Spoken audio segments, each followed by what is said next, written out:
10 декабрь. Алтын, Ладан жана Смирна. Жылдыздын токтогонун көргөндө даанышмандар аябай сүйүнүп кетишти. Анан алар үйгө кирип, Наристени жана анын энеси Мариямды көрүштү. Ошондо алар жүз төмөндөп жыгылып, ага таазим кылышты. Сандыкчаларын ачып, ага Ладан, Смирна деген жыпар жыттуу заттарды жана алтын тартуу кылышты. Матай 2 бөлүм 10-11 аяттар. Кудай бир нерсеге муктаждыгы бардай болуп, адамдардын колунун кызматын талап кылбайт. Элчилердин иштери 17 бөлүм 25 аят. Даанышмандар белектерин жардам же муктаждыкты канааттандыруу катары тартуулашкан эмес. Эгерде чет элдик коноктор падышаны көргөнү келгенде ага гуманитардык жардам беришсе, анын кадыр баркын түшүргөн болмок. Бул белектер пара катары да берилген эмес. Мыйзамды кайталоо 10 бөлүм 17 аятта Кудай белек, башкача айтканда пара албайт деп айтылган. Анда бул белектер эмнени билдирет? Булардын табынууга кандай тиешеси бар? Бай жана бүт нерсеси жетиштүү болгон адамга белек берген адамдар ал адамга канчалык суктангандыгын көрсөтүү үчүн ушундай кылышат. Кандайдыр бир мааниде Машаякка белек берүү орозо тутууга барабар.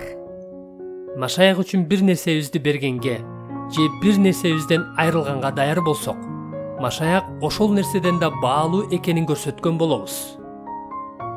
Сиз Машаякка ушундай белек бергениңизде мындай деп айткан болосуз: менин каалаганым сени менен соодалашып, өзүмдүн кызматымдын акысына сенден байлык алып, ошого сүйүүнүү эмес.